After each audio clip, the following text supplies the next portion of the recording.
He turned water into wine, I turned whiskey into songs. Too many second chances, too many too far gones. Gave me grace along the way, took my heart and led me home. Don't you see, it's a God thing for me.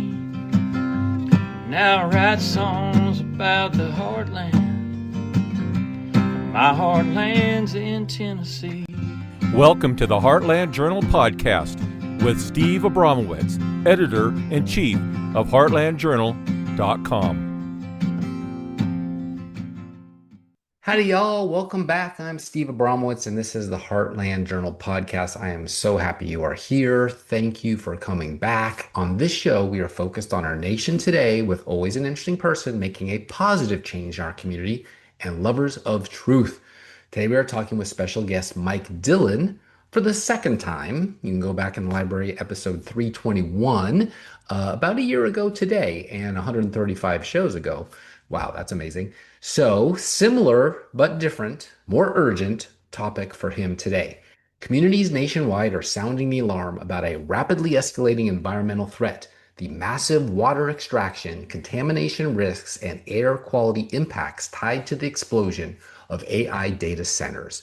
If you listen to me on Yaffe live on Wednesdays out of Chattanooga, I've been talking about this for a while, even before most people were. So Mike Dillon is going to be a great conversation. As these facilities consume millions of gallons of your fresh water per day and strain local infrastructure, journalists are just now beginning to uncover a story far bigger and far more urgent than most people realized. Some may have heard it here first. Mike Dillon, founder of airwaterhealing.com and a leading voice on environmental health, joins us today to break down what's happening, why it matters, and what communities need to know before a data center arrives in their backyards. Once it's there, it's too late. His most recent Substack is titled America is Becoming a Slave Nation Once Again. Ooh. The AI data center boom will not be the golden age you thought you were promised, but it will be for the billionaire class, he says. Let's talk about it. Hang on. Hello, sir. How are you today? Man, I'm fantastic. Thanks for having me on the show again. Where are you today?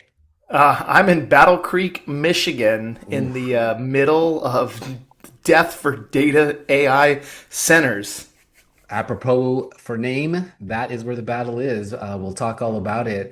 You probably don't recall, but you were on my show about a year ago today, and then we talked about Trump and Musk and Maha when the term was only a few months old. Everyone was very excited about it. So a year out, we have a new issue, not drink clean water, but please don't drain the ancient aquifers for data centers water. When did you first notice the change? So, we started to see, if you're talking about the change in the data or the change in the Maha movement. The Maha movement from what was everyone was excited about our food and getting the dyes out to all of a sudden, wait a minute, don't we need that water to eat the good food, but you're giving it to big tech? What up? Well, and it's not just Maha, the ultra liberal leftists that were, boycotting Tesla over lithium batteries. Like, you have seen zero pushback the way that we have with other, organizations that are pivoting and rioting. The same crowd that's out there, burning down buildings over George Floyd. Like, nobody seems to be pitching a fit. And it just makes you think, like, who's funding the AI data centers if they're not hiring the protesters to go save the farmlands and worried about, Larry Jenkins, who can't take a shower in Fayetteville, Georgia, because his water pressure has dropped so low, and what used to be pristine water coming out of the aquifer west of Atlanta, Georgia, now has like a yellow sluggish slime coming out of it because the water's not moving the way that it used to. And I think that what really happened was, the Maha movement really ran smack dab into Washington, D.C. and big pharma, big ag, big tech. And you don't have as deep of a pocket as you think you do, although the movement will survive. I don't care who wins the midterms or who wins the 28 elections. I think Maha has a strong enough base that they will continue to go on. But we are starting to see at a deterioration level, you've got, Bobby, who's now getting ready to start a podcast. And I'm like, I know how hard it is to run a podcast. You know how hard it is to run a podcast. We didn't hire him to go on do a podcast. And I know people who are ultra conservative and for him will say, well, on a podcast, he can say things as Bobby the Man that the Health and Human Services director cannot say. You know what I mean? We saw that with Dan Bongino and Gavin Newsom, for that matter. It's not the same as when you have NDAs and you can't talk about it. So it's actually what you just described is great. Their true colors have been seen, and it ain't green. Even Bill Gates and Larry Fink have been saying, let's move on.org from environmental disaster, and environmental migration and all this other crazy stuff that we've lived through for the last 40 years. Before we dive into data centers, has Maha failed in the year they've been in the job? They have not failed, but they have disappointed. What do we have right now? We've got Gatorade doing a very low sugar with no food colorings, and we've got Gatorade Light. We got Steak and Shake to switch to beef tallow. Okay, this is we're here now. There's rumors that Wendy's and Burger King might be getting rid of seed oils. So they have not failed, but they have not landed on the moon. Right, we're still fighting to make sure that Bayer and Monsanto don't get immunity from glyphosate. We've got worse water than we had a year ago. Our water is getting worse. Geoengineering has not stopped. So yes, there's been wins. There has been progress. So to say that it's a failure, that's not fair, because again, there are people in the Maha movement that are still fighting and trying. It's just you've got a 1995 Honda Civic going up against a Formula One race car when you compare what the Maha funding has compared to big ag and big pharma. Like, it's not a waste. It's not a race that you win. It's just a race that you try to stay in. Yeah, especially in light of what just happened to Kyle Busch. And land is the one thing God does not make more of. He made us humans stewards of the land, and that means water. No Eden without a garden. So obviously we are east of Eden, and gardens need water to grow. No water, no life. Data centers consume millions of gallons of water daily. The US has over 5,300 data centers, more than any country on earth. They tell us it's an arms race. You even mentioned it, in need of a whole government approach, like the nuclear arms race. But our competitors, India, has a whopping 150 of these puppies. China has only 450, less than a tenth combined to us. So we won the race before the gun was even fired. What, in your opinion, is the urgency Manhattan Project 2.0 for these? So the bigger issue that I have here is, people try to compare mountains to molehills, right? So when you go into the water database crisis right now, I promise you, brother, I don't see the future, but I read the Bible, and the writing is always on the wall. People that oppose these data centers and come out and start speaking like you and I, we will be the next Dirty Dozen. You are going to be labeled an extremist. You're going to be anti-American because, you're a communist. You support China. You want them to win the race. If you go back and you look at what China's already done to us, they already have done propositions back in the day where they tried to spread fear about us mining our own minerals, and now our entire electrical grid system here in the United States depends on Taiwan and Chinese chips and semiconductors and wafers. The California power grid is so dependent on Chinese technology that, the people that are for the data centers will go and say, hey, Purdue chicken factory in Virginia, they use more water every day than the largest data center. Okay, but there's not 5,000 Purdue chicken factories. They're comparing mountains to molehill. Yes, there might be a pharmaceutical manufacturing company that has been using millions of gallons of water a month for the past 20 years, but they don't have 5,000 locations, brother. This is the scale of this thing. So the alarming concern is, what happens if Fayetteville, Georgia, which, a lot of people will say, oh, well, that's a one-off. Were you there? Did you go and visit it firsthand? Have you been there before and after the water shortage? what happens when these data centers are given national security type clearance and they're deemed a necessity to where we have water issues in states where we should not be building data centers, water drought or water scarcity issues? That's a huge concern that they're not worried about the water. You hit the nail right on the head. Water is the most precious resource on earth other than the air that we breathe.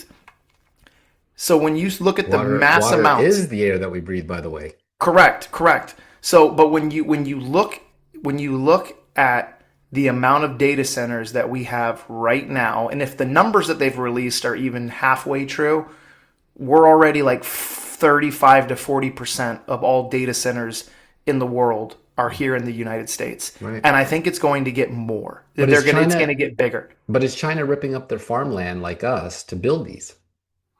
I think that China has already figured out how to drop things in the ocean. I think that they're light years ahead of what we're already doing. They already have the AI surveillance. If you've ever seen the videos, you could literally be in an airport in Beijing, and within 7 minutes, they will locate you anywhere you walk. They already have the cameras footage. They already have surveillance. They already have the deep state stuff, which is very much what's going to happen within our own AI data centers. But I think the bigger issue that people that aren't asking the questions is, Elon Musk had just said like 2 months ago, he's like, I think we're 5 years away from being able to run all of these data centers in the sky on low orbiting satellites powered by the sun. So then what happens? Are these data centers going to become the next mall? Remember when you and I were kids, we used to go to the mall, our parents would drop us off, we'd run around with our buddies, we had $20 and we were king. There's not many malls in America that you can walk into that are above 50% capacity. Malls are dying. They're concrete jungles. AMC theaters too. Yeah, exactly. I mean, these are 5 Costco's at a time, and just imagine if they didn't have anything for sale. It only takes like 10 jobs. We'll get into that too in a second, but that's our enemies. Our friends in the UK are the second largest place on earth with these things. They have a smaller landmass, obviously, an island. 500 active today, 9.3 trillion liters, CO2 emissions, 400 million tons. Whatever happened to environmentalism, right? I mean, estimated water usage to double by 2030. So that'll be 20 trillion liters a day, or not a day, maybe that's a year. That's a day. Just 4 short years from now. Is the UK going to make itself Saudi Arabia, desert, hellscape, surface of the moon? Especially if you run out of water, and I understand that the water, the waterfall, rainfall that we have in the world hasn't really changed a whole lot, but we're talking about an energy sucker, right?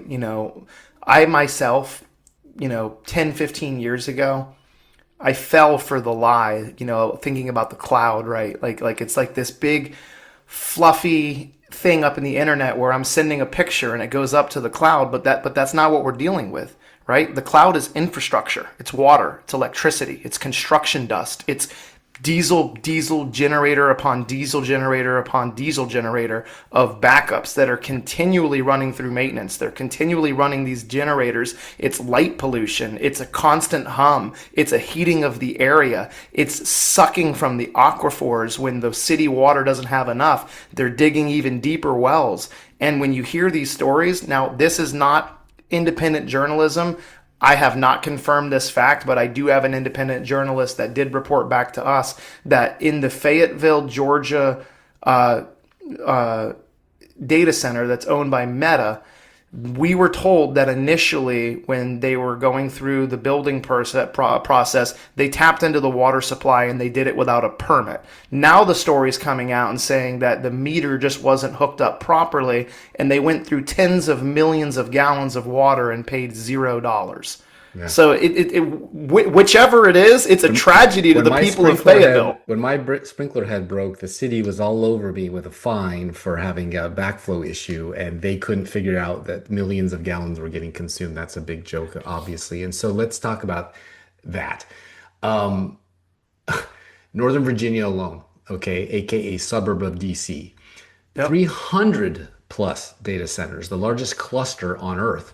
Have Yeah. you seen states and counties using eminent domain, not for the centers, but for the transmission lines? Yeah, that's what's happening. They're getting sweetheart deals, and people will come and defend them and say, "Oh no, they're not getting priority over the electricity. They're not getting a lower kilowatt per hour."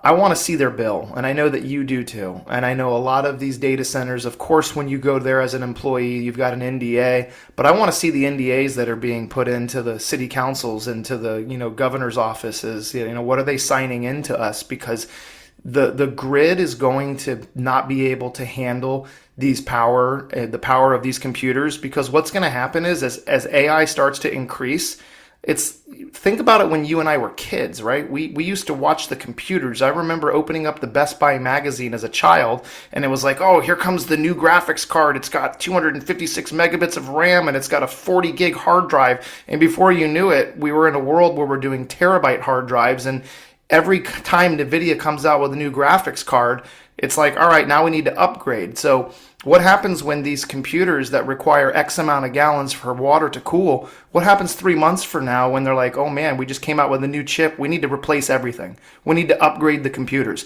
We need to upgrade the electricity, the electrical grid. So then what happens when all those people in Virginia, which right now, I don't know if you know this, but like they say somewhere between 70 and 90% of the entire internet is running through Virginia.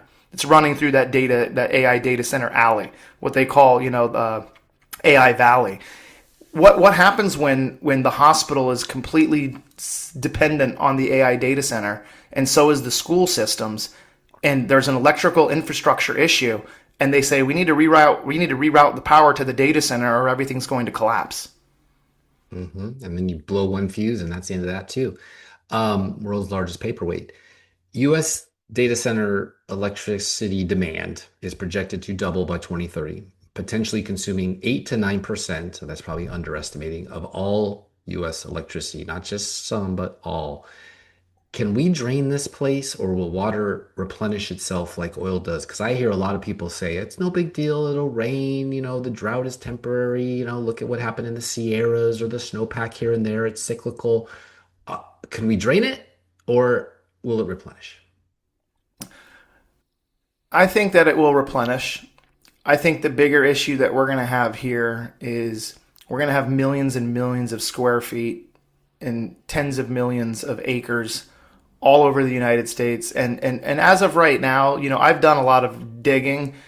I've only seen a couple sizable farms, right? 170 acres. Will it impact the world? No. But small communities are going to feel the effects, and you go in and you take up 175 acres of corn or, cucumbers, whatever they were growing there.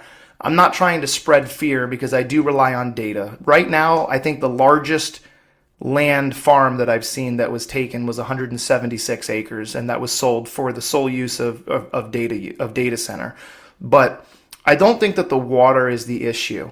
I think the bigger issue here is long-term effects of the raising heat, the off-gassing, the carbon footprint, but more importantly, the poison, because we don't know what chemicals they're going to have to use. And I know that they say, oh, the glycol that they use is a closed loop system, but you and I both know everything leaks.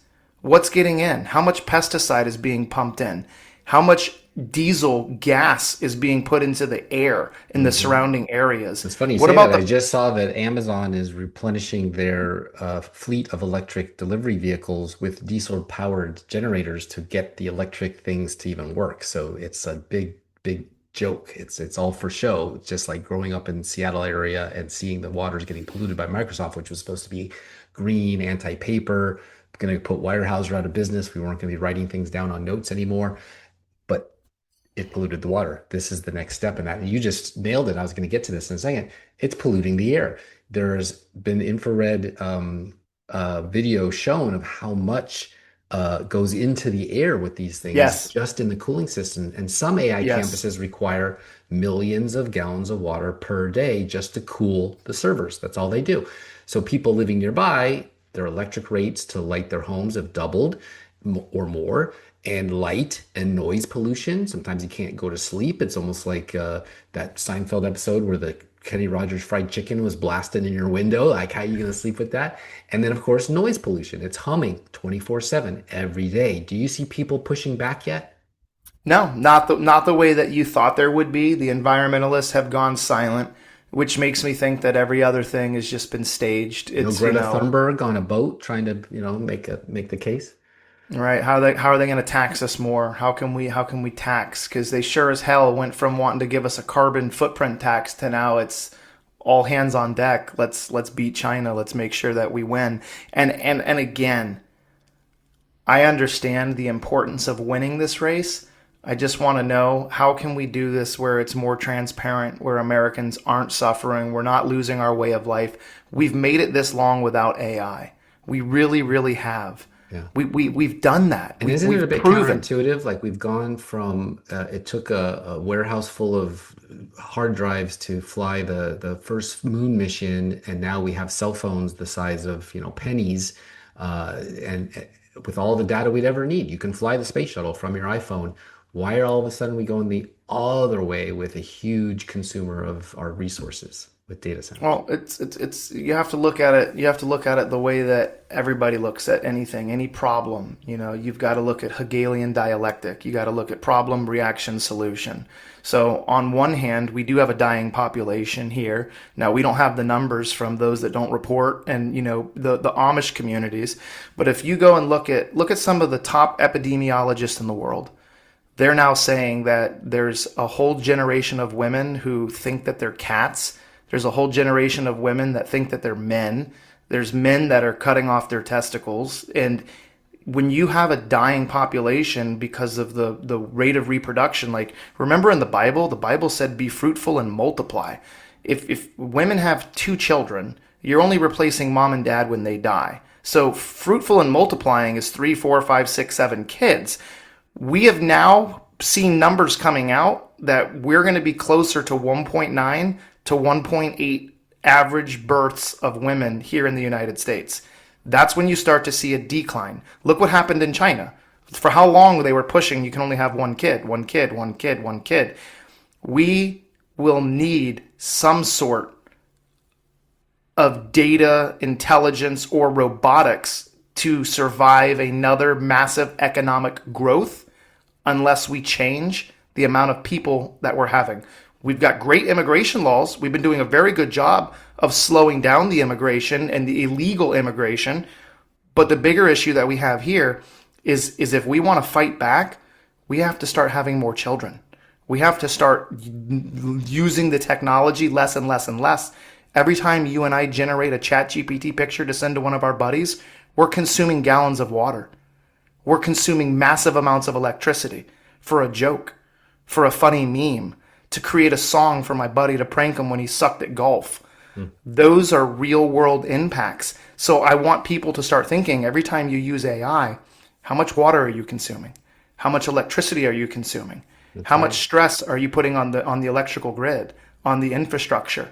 And I think we as a Has anyone collective. ever looked at it like, well, an email was, 0.000 milligrams of water, whereas a AI meme of a cat dancing for 30 seconds is like 10 gallons. Like, has anyone ever said that? Maybe that's what you and I will do when we hang up with this podcast. You call me later tonight. Let's bust out the calculator and see like how many gallons of water. Like, it's like you go out there and you grab 10 gallons of water and you just pour it out and say goodbye to it. And you're like, that's what your dancing cat Well, video. that's what it took for sugar. When people would pour out, here's how much sugar's in a candy bar, people would say, ew, I don't want to eat that much. Or smoking. Here's what it does to your lungs. It took visual to say, like, you know what? Every time you do happy birthday, Johnny Depp on your TikTok, you just consume, maybe we should. Okay.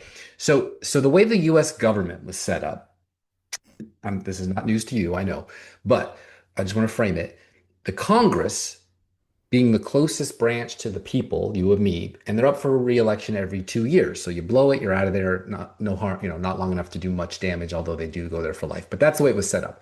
Local is even closer, obviously, because we live with these people, our neighbors and our co-workers sometimes. Some city councils today, and you've been documenting it, you've been watching it on the video too, have voted on these things with huge citizen protests anyway. They're neighbors. even at risk of being voted all out. We have to assume they're being paid off, right? Yeah. Yeah. Any evidence of that? Have you seen the money trail yet to say like, well, obviously this guy works in sanitation and he's taken a $10,000 bribe to vote yes, even though he's going to be voted out 5 days later? I mean, have you seen it yet, or is it speculation still? It's speculation. We haven't seen any, I haven't seen any personal payoffs, but like you said, same people that were against carbon emissions, same people that were very big green thumbs, to then all of a sudden switch. You have to ask yourself, are they really concerned about China? Do they see this as a national threat? Or is this just anybody that gets in the way of AI is going to die? Like you're not going to get in the way of it. You're not going to stop it. This is the modern day, industrial revolution. Yeah. You and I could spread all the information in the world. I think all of the money is shifting towards data. It's shifting towards AI. And I don't even quite understand it myself. I've done a lot of research, and maybe you can help me out on this. I'm still trying to understand how SpaceX is about to IPO on June 12th with a $1.7 trillion evaluation, a company that does $50 billion in sales, and they lost $9 billion, in a quarter. Like, make it make sense to me when you've got a company like Amazon and you look at the billions and billions and billions of dollars they're doing in business a day. Like P.T. Barnum said, there's a sucker born every minute. I call it the renewable industrial complex. Local governments across the country are fast tracking approvals, often with minimal public input, dark of night, backroom deals, NDAs. Big companies are the ones getting these NDAs. And sometimes, like the Shark Tank guy in Utah, who we do know, they don't know. They don't know who's behind it. They don't know if it's Meta. They don't know if it's Amazon. They don't know if it's XAI. They just know it's coming. And sometimes it's too late. They go up really fast. They're not very expensive. It's not like it's a high rise in Manhattan. It's like, boom, done. And then you can't sleep because of the lights. Did you see the part where he said, he goes, we secured these 40,000 acres. He's like, but we're not building 40,000 acres worth of buildings. He's like, it's going to be, an isolated construction. It's going to be like, in the middle, we're going to start with, 500,000 or 1,000,000 square feet, whatever the number was. And he goes, it's not going to be that big at first. Right. So, but where do you draw the line? You have to assume then, because he's showing the playbook, I think, and it's speculation on my part because I don't know the man, and we're talking about the Mr. Wonderful from Shark Tank in Utah. Mm-hmm. This is part of the land grab. This is what they did to the Indians. This is what happens is you say, once you're into a 40 or 50-year lease, we can do whatever we want with it. So once we inevitably fail, because there's no possible way on earth we can make this much power anyway, now it's the same thing they did with solar panels. We're going to take all the land once it's proven to be ineffectual and doesn't actually work, and the company goes broke like the railroads did. We've got the land to do with as we please, which is a control of your favorite subject, the water. But that's just one guy's opinion. What's yours? I think we're all going to be paying our fair share, because what's going to happen is you're going to see a massive increase in water consumption, like you and I were just talking about. When you got a small data center that can use, let's just say 100 to 110 millions of gallons of water a year, and you've got a large data center that can, consume between 5 to 8 million gallons of water a day. You look at the electrical consumption, if by 2028, let's just say even 2030, let's say 6 to 12% of U.S. electricity is being consumed by these data centers. You have to look at the kilowatts, right? So the EPRI estimates that data centers could grow to about 9 to 12% of the U.S. electrical generation by 2030. So if these AI companies need massive new power plants, are they paying for them, or are the ratepayers paying for them? Because as a collective, I want to know, like, are the local communities, once the construction of the center is built, are we getting jobs? Or are we just getting higher utility bills? No, because a lot of these 10 jobs after the construction is done, and maybe 2,000 or like in Wyoming, 5,000 illegals are building these things at the time of construction. But like I said, they go up quick and then they leave, and there's like 1 to 10 people actually have to run the darn thing. It's like a security guard and it's like Homer Simpson at the nuclear plant. Just make sure you don't fall asleep. Just press the button from the Press the show button. of Lost. You know, you Make just sure it's every not 12 the wrong hours, button. you just got to press the button. Yeah, which is mostly just a time clock. Okay, so let me ask you this. Your point is valid. I'm not going to discredit it, but whatever happened to the EPA, Green New Deal, Greenpeace, and the eco-terror, save the whales folks, the Greta Thunbergs I mentioned, don't they know about the pollution this causes? No, they only know about the pollution that George Soros and his friends tell them to worry about. It's all where's the money going? You got to follow the money. Right. So You and I both. we're selling out our entire infrastructure, including water, which is life, for somebody's bottom line. Oh, That's a 100%. bit short-sighted. That's like selling cigarettes, right? You kill all your customers, they can't really continue to buy into the future. Oh, that's assuming that they need the amount of customers. What happens if the all of the money that's circulating in the world right now, all of the money that's being circulated in the world right now, if you just redistribute it to the people that are the survivors, and then you increase everything by 30 or 40% or 50%, the same amount of money that they're making now will continue to go. They're not going to kill everybody.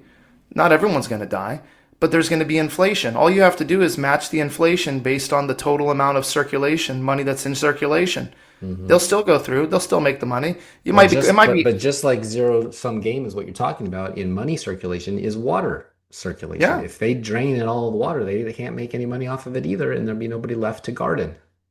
Yeah, that's why people are buying up land rights. The land rights that people have been buying up for 10 years, 15 years, we've been screaming at the top of our lungs that this is for water rights. Water That's rights, what this yeah. has been about. This game has been Okay. about, it's been about water. Good. So RFK Jr., his claim to fame before becoming this Maha guy in the Trump administration was cleaning up the Hudson River in New York from pollution. He sued over 500 industrial polluters, the same companies we're talking about right now, and won $5 billion. And in the 90s, that was a lot of money. It's not anymore, but it was. So now each data center costs twice that, $10 billion, $12 billion, $15 billion if you look at the Utah one. Is he just AWOL or compromised like a regular politician now?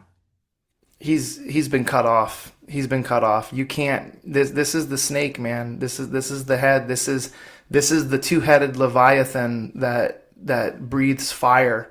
That was mentioned in the book of Daniel. Like, there's no stopping.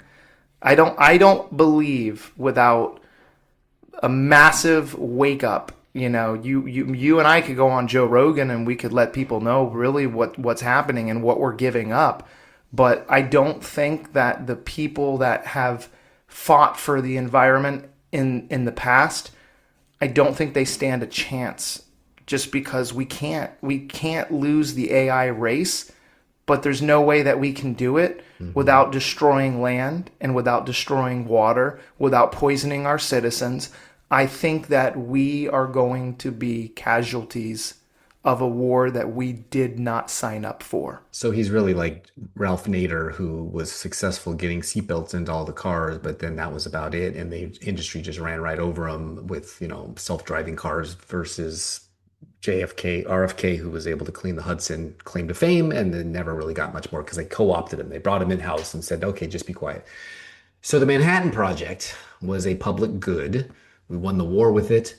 These things are only good for the companies behind them, like Meta and XAI, these data centers.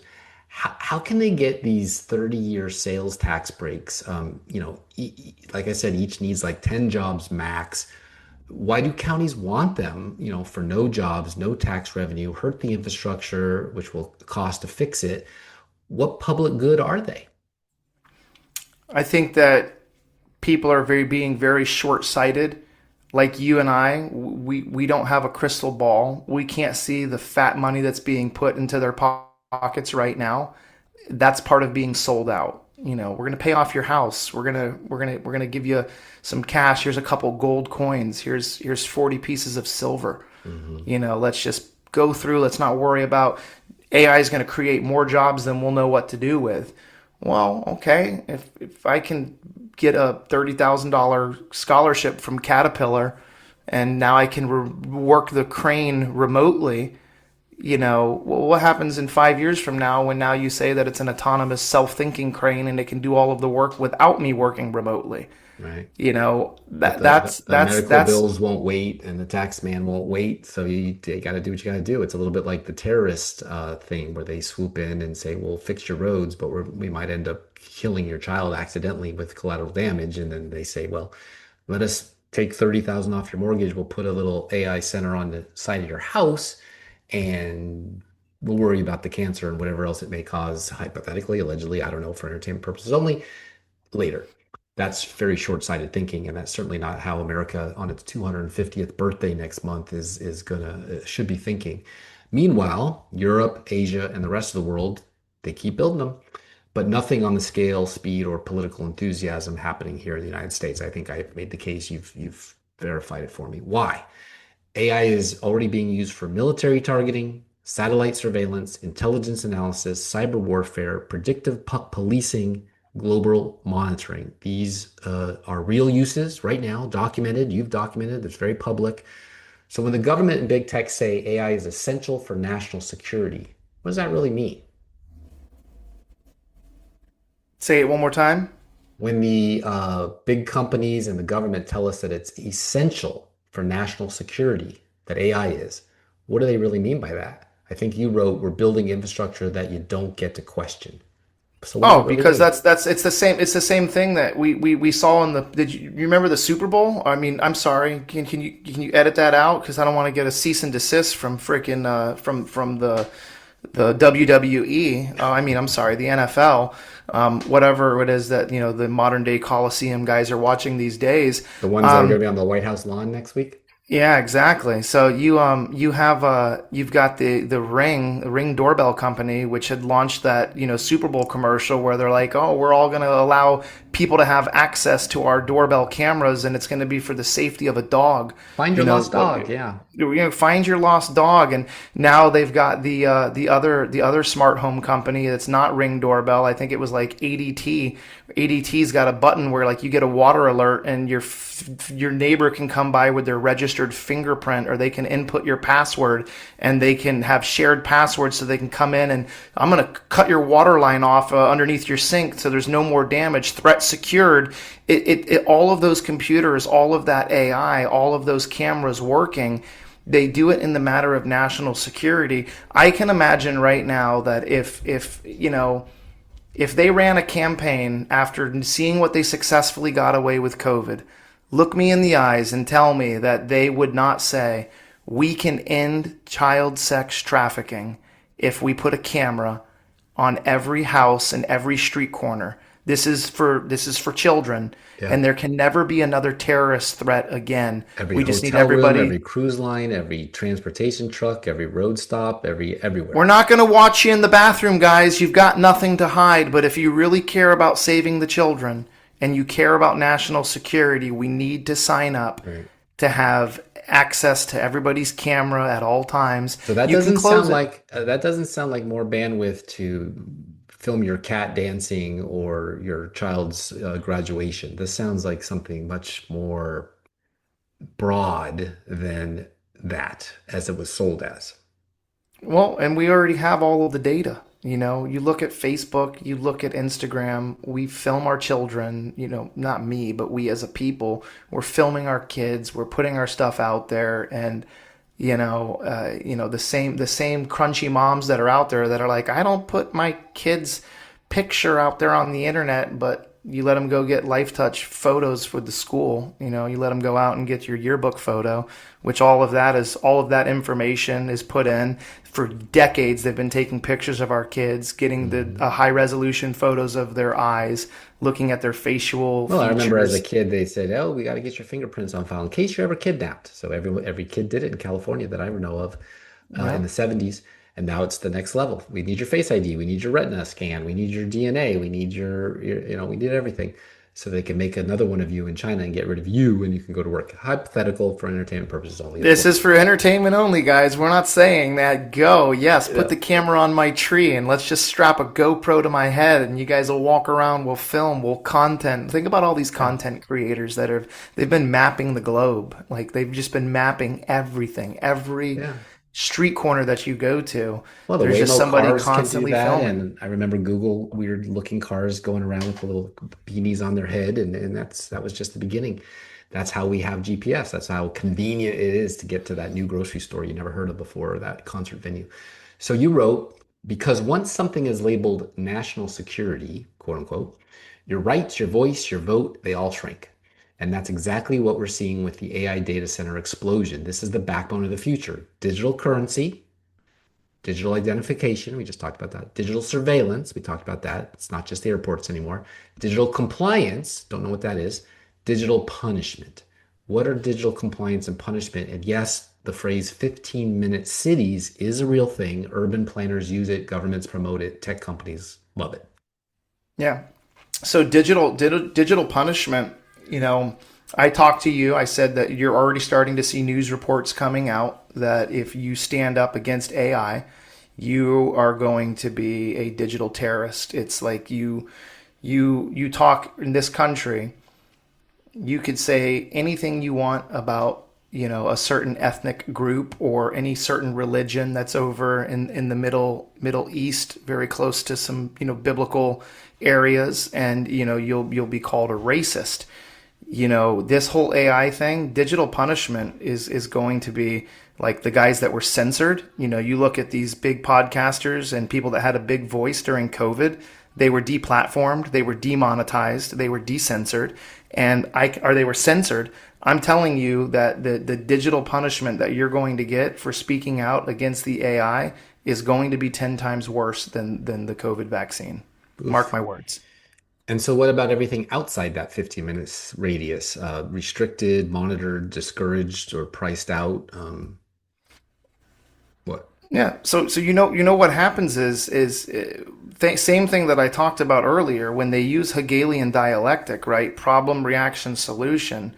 During COVID, they took away your rights and they forced your hand for convenience. You don't want to wear a mask? Get a shot. You want to travel and go see grandma? Get a shot. We're going to lose the technology. We're going to lose the technology that got us to the moon, or so they say.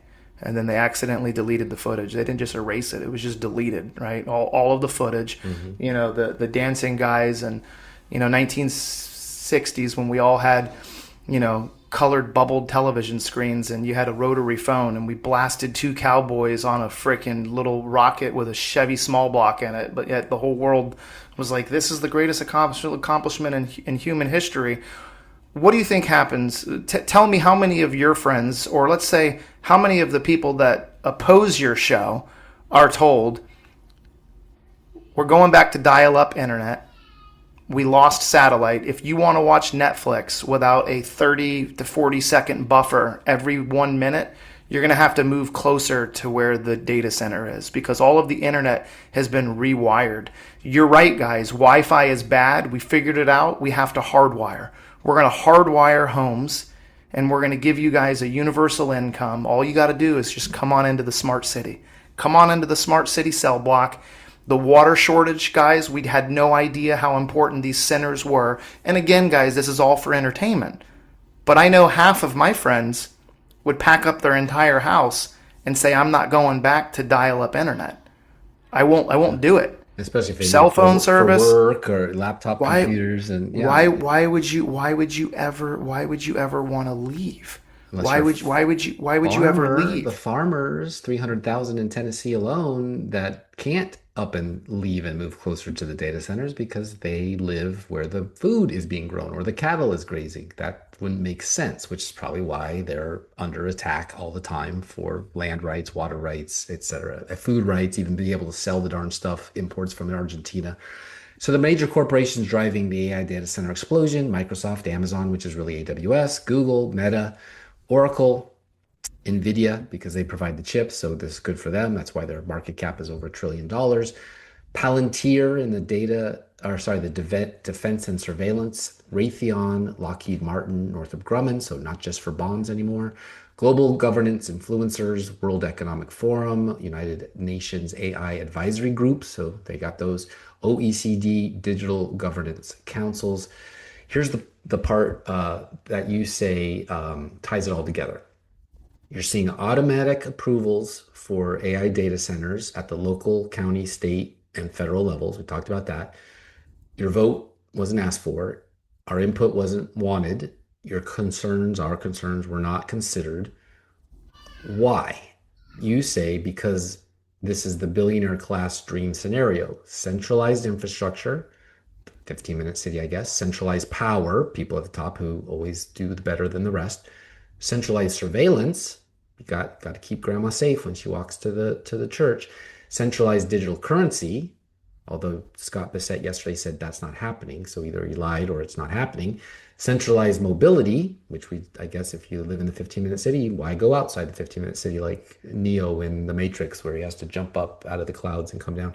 Centralized water and energy control, we talked about that, all wrapped in the warm blanket of national security.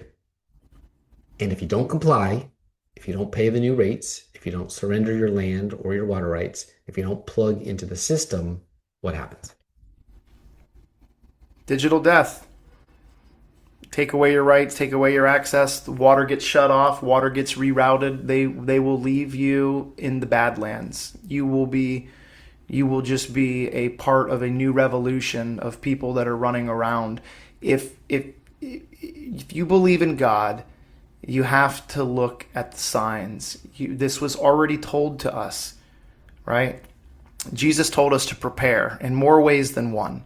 We have to prepare. Be prepared, right? Be the person that put the extra oil in the candle. Be ready to get cut off from everything that you knew, because when the mark of the beast comes, I promise you, most of the people in this country, even Christians, are going to take it. They are not going to want to give up their way of life. They are not going to want to give up what we've done. We have a generation of children who, brother, they have been destroyed by this. They've been destroyed by this. Yeah. This here. Their attention span, their bandwidth. They are going to take all of that away unless you comply. The writing is there. The writing is on the wall.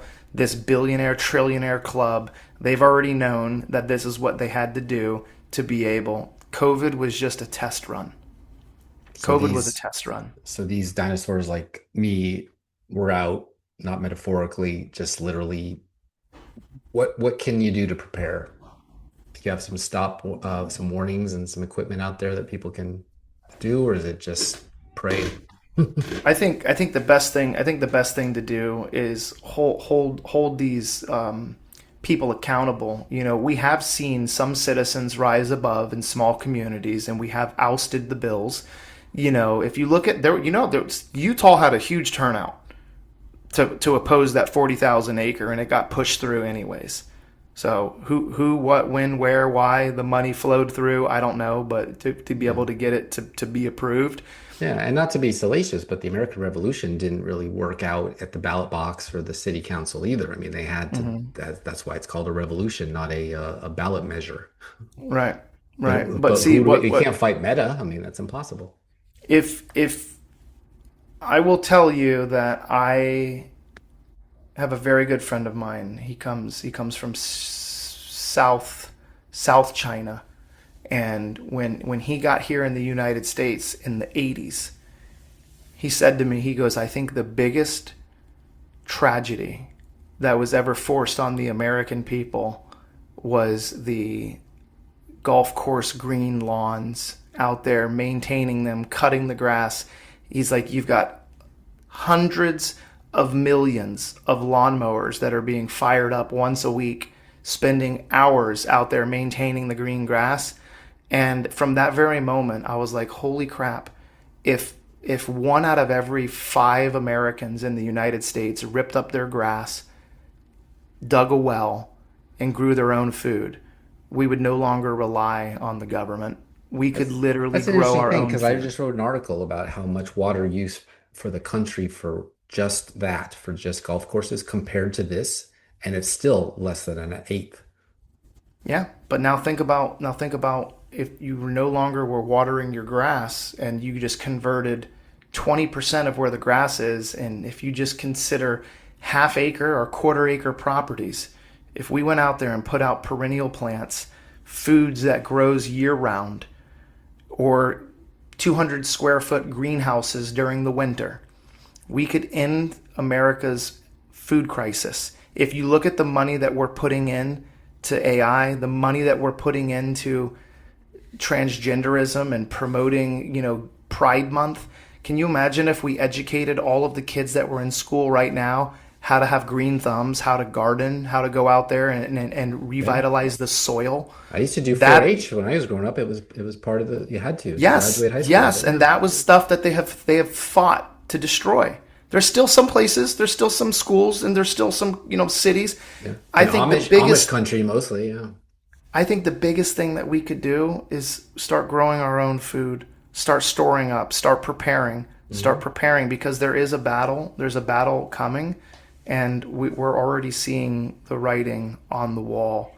Your website says if you want to stay free, you need alternative water, alternative power, alternative food sources, alternative skills, alternative community, faith that grounds you, and yes, alternative water is critical. If you want to secure your own water supply, you recommend looking into atmospheric water generators. They pull clean drinking water straight from the air, no wells, no municipal hookups, no permission required. You can learn more at airwaterhealing.com. As we wrap it up here, we did talk a lot about data centers, which are new, but what's going on with the solar farms? And now, farmland use, obviously for the data centers, and between the two, where are the people and the cattle supposed to live when it all doubles in 5 years and again in another 10? Solar's not going to be the way. I can promise you that. But what about all the land that Especially, they currently sit on? it's a tragedy. Just look at Las Vegas. Look at how much money Las Vegas spent, billions and billions of dollars to create a couple $1 million in electricity. Solar panels get dirty. They need to be replaced. The cost of silver is astronomical. The cost of semiconductors are going up. You can't. Where I'm at in Battle Creek, man, you can't drive. You can't drive 5 miles in any direction without seeing every other house. No solar farms. No solar farms. Everybody's against it. Nobody wants it. Farmers don't want to By the sell way, their I don't know land. if you're Democrat or Republican, don't really care, but don't you think this is a Republican issue? Because the land you just described is usually in red areas, red country, red states, like Mhm. Tennessee, like Alabama, like Georgia was. Don't you think Republicans should grab this and run with it for the midterms and maybe even keep the Congress? Because Democrats are starting to notice. Yeah, I think the shape-shifting reptilians that run the entire universe, they don't vote red or blue. I think that they just want to create as much electricity as they can because Didn't they know expect that you to they're go going to there, need it. but okay, that's cool. It was a lighthearted joke. I don't really think that there are any shape-shifting reptilians, but I do believe that we have walked among angels. I am a Christian, and I do believe that everything that was written inside of the Bible was there for a reason. I believe it was spoken by God. I think you're right. I think the Republicans should shut down this whole solar farm stuff.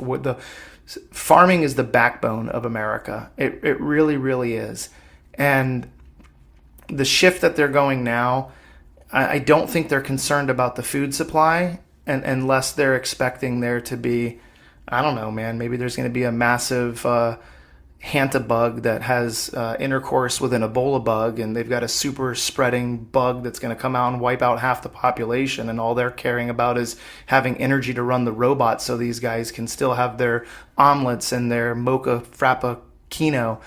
We got to They try made to a big make. mistake with that one because they killed all the bees. So without the bees, you can't have the most common moving one thing to the other. The bats, there are not enough of them. So all right. Well, Well, Mike, who knows, man? Maybe Bill Gates, man. Bill Gates could be working on a nano robotic bee that'll be solar powered. I mean, gosh, Google's dude. mosquitoes. Who knows? Who knows? For entertainment purposes only. I'm not entertained by mosquitoes. Don't like them even when they're not messed with genetically. But Mike, Thank you so much. That we've had 2 episodes now. We still didn't solve the problems with the universe. We're working on it, and I appreciate your knowledge and your information about it. So please, for the second time, tell everyone where they can find out more about you. And thank you for talking about our most precious resource, our God-given water. Tell us where we can find out more about you on social or your website. Yeah, and remember, guys, God gave us the water, not the robots. It was here for us. This is our world. This is our universe. We were put here for a special reason, and that is for us to be able to take care of this land and to be able to protect it and use the resources that were given to us. Not big power banks, not big data centers. Air Water Healing on X, Air Water Healing on Instagram, and I run on Rumble or Lindell TV. I do Maha with Mike. I do 1 or 2 episodes a week, and we just talk about anything that is health, wealth, or the well-being of your children. And we will never be bought, we'll never be silenced. And praise God, and thank you so much for having me on the show. And God bless you. That is a valuable mission. Thank you for even picking up the mantle and being willing to do that. And say hi to Mike for us. Hang on, everybody. I will be right back. Now I write songs about the heartland. My heartland's in Tennessee. Thanks for coming back. You're thirsty now? Now the Heartland Journal News. Do you have a kiddo in college, maybe just graduated or will in the next few years? This is for you. Baltimore City school test scores are not merely disappointing, they are a national tragedy. The latest Maryland Comprehensive Assessment Program results reveal that just 12.6%, an eighth, of Baltimore City students are proficient in math, meaning nearly 9 in 10 children cannot perform at grade level. In English language arts, the district ranked dead last in the state. According to recent federal and local accounts, 2 in 5 city high schools had not a single student test proficient in math, not one. There are not merely statistics, they are a moral indictment of an education system that has catastrophically failed its most vulnerable children. To be fair, the numbers are not static. Baltimore has posted marginal gains, 3 consecutive years of modest math improvements, and nearly a decade of slowly rising literacy rates, yet celebrating an 8.8 percent point literacy increase since 2022 ignores the crater and the benefit, the foothill. The crater beneath, ignores the crater beneath the foothill. While Baltimore City claws towards 13% math proficiency, Worcester County sits at 47.7% and Howard County at 42%. The gap is not a divergence, it is a chasm that swallows futures whole. The consequences are human, not abstract. A child who cannot read proficiently or calculate at 17 is a young adult likely consigned to economic precarity. I didn't write this, by the way. The diploma Baltimore hands too many graduates is a certificate of attendance, not of competence. How a major American city allows generations of children to pass through its schoolhouses without mastering fundamental skills is a question of political will. Decades of reform, billions in funding, and endless task forces have produced a system where failure is the norm. If a nation can gaze upon Baltimore and accept these outcomes, it has forfeited any claim that education is a priority. The tragedy is local, the shame is national. That's it for this episode. Thank you, Mike Dillon, for scaring the crap out of us, but also for alerting us to the basic human need for water, clean water. God didn't give us stewardship of it to cool data centers so we could store our dancing cat videos from TikTok, or worse, surveil us with flocking cameras. This is goodbye for now. I'm your host, Steve Abramowitz, editor-in-chief of HeartlandJournal.com. If you like what you hear, please subscribe and pass it around. We only grow with your help, and still ad-free. Peace in our time and glory to God. Please help us. And come soon. Communities across the country are fighting back against data centers, and now it's happening in Gilroy. Amazon wants to build a data center there. It's coming without a public vote or city council hearing, and residents are pushing back. Here's NBC's Robert Honda. The new data center project is being built in this industrial area of Gilroy, and even though it's big, it's not something that people see or come across very often. That's one reason why Amazon is having a community meeting, because so many people are only finding out about it now, and some aren't too happy. The project, the Gilroy Data Center, is being built on a 56-acre site on Arroyo Circle to house an Amazon Web Services, or AWS, data center. A data center is a facility the city can approve for its industrial zone by the city's community development director rather than a public city council process. So some residents didn't hear about it until work began earlier this month. I mean, I hope we have the necessary resources, like enough electricity and the water to supply it. I don't know anything much else of what would maintain the data centers, but other than that, I mean, maybe just the cost of living for the people that live here probably be my main concern. Amazon is hosting a community meeting Wednesday at Gilroy High School to give residents a chance to express concerns. One group sure to attend is Silicon Valley Resistance, which started a petition to stop the project and has many questions for Amazon. And so things like if the data center is going to be used for AI, which they have not given any confirmation on or denial, along with the water usage and how much clean water is going to be used before they're able to get recycled water in, along with the massive amount of energy that they're going to be using up for the data center. The group concedes it can't realistically stop this data center, but want to make sure future proposals are more transparent to help them stop future similar projects. Look at San Jose. Once there's one, there's going to be more, and that's really when the strain on utility bills will just skyrocket. Amazon responded to our request for comment by pointing out it has operated data centers in Northern California since 2009 and are very deliberate about the process. And the company emphasized it will be using much less water than critics have said, much of it reclaimed water, and plans its own energy substation while committed to using carbon-free energy throughout the lifetime of the Gilroy Data Center. Say the Pittsburgh region has all the assets to become the worldwide center for the development of artificial intelligence, and that it's going to bring jobs and economic vitality to our region. But as KDKA lead investigator Andy Sheehan reports, proposed data centers are getting pushback with concerns about environmental impacts and energy costs. Wyatt Weston is in the middle of an 18-week welding course here at the Steamfitters Technology Center in Harmony. He sees a bright future ahead constructing the infrastructure for AI. These big data centers coming in and these natural gas plants being put in and all that, the AI kind of, taking over here, the future. That's what it is. It's the future. Combining the technological know-how of CMU and Pitt with the vast resources of natural gas, proponents say we can redevelop our industrial sites into data centers to provide AI companies the needed computing capacity. There's no better area than Western Pennsylvania poised to do this. It should be the Silicon Valley for artificial intelligence. Steamfitters Union President Ken Broadbent says the region has all the assets to create a thriving AI economy, including the engineers to develop it and the construction workers to build and maintain it. Use the natural gas, use our brain power. Our workforce in Western Pennsylvania is second to none. The building trades can build anything. We need to get moving. My client is tonight seeking conditional use approval. But in this heady rush to the future, others are saying not so fast. The proposed data centers in Stowe and Springdale are getting pushback from residents who are concerned about noise, pollution, and the use of vast quantities of water to cool the plants. While developers say their construction will bring both jobs and tax revenue, they're facing opposition across the state and have been bringing out large crowds in Springdale, where residents are protesting the conversion of this recently raised power plant site. I don't like it, and I don't think it's right the way they treat the people that live in this community. But guess what? We're going to keep fighting.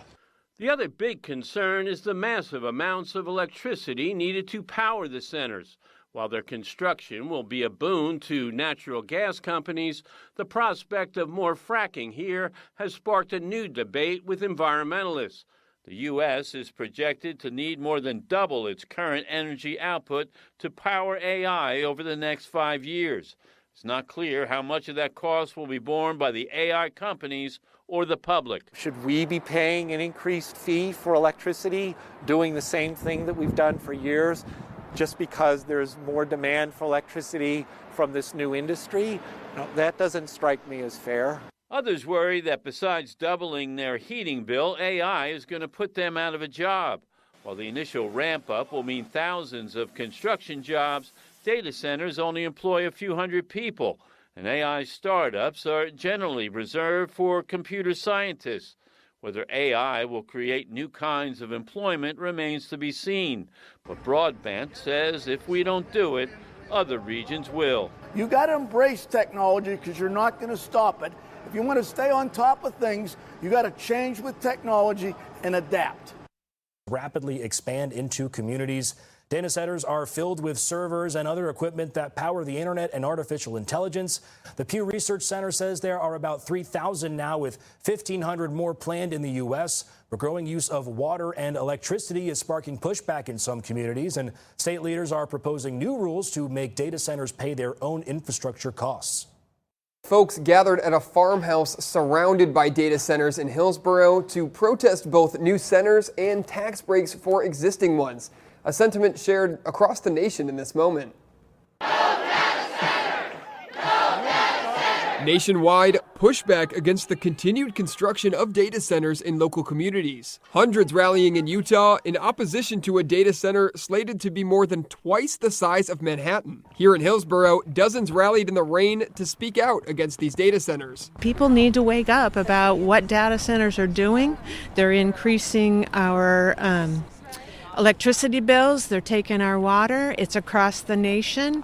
And we're not happy, and people need to step up and say, no, this is not okay. Data centers typically house computers or servers that store information like healthcare records, banking information, and cloud-based software. But the recent AI boom has led to a spike in energy-hungry data centers. We've been asking about the effects of data centers in the area and the impacts on people, and all of that is behind a curtain that we're told we can't have, or it costs a lot of money for us to have.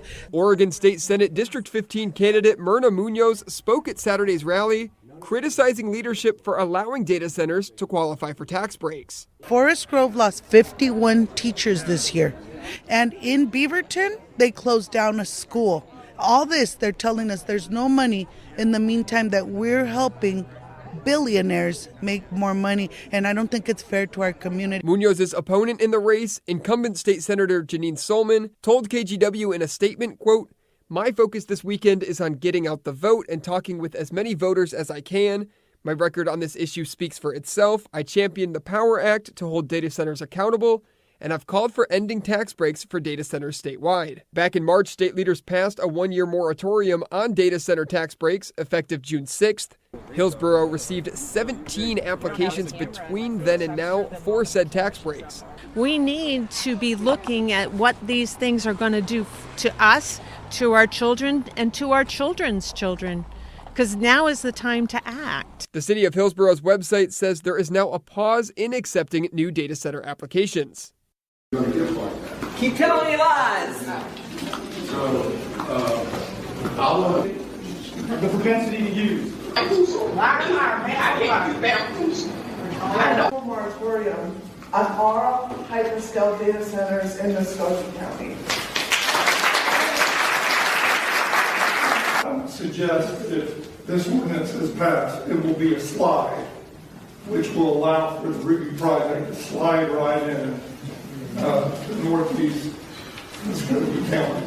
They're saying we're setting up these things to protect the city of Columbus. But as I stated, they're missing the people. They're talking about how profitable it is. The elected body of Muskogee County. And y'all have the ability to step on that big toe that is trying to come in the door to Columbus. Y'all have the opportunity to stop it dead in its tracks.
It's a long way to Nashville from that Napa Valley vine.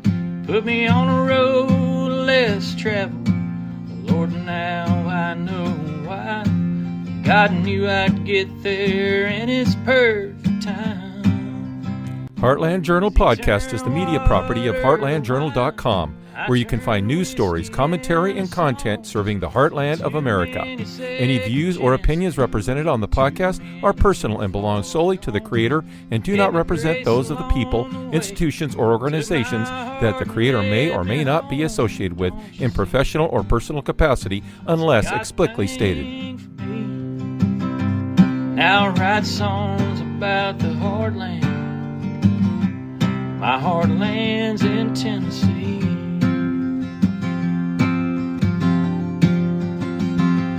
Now I write songs about the heartland. My heartland's in Tennessee.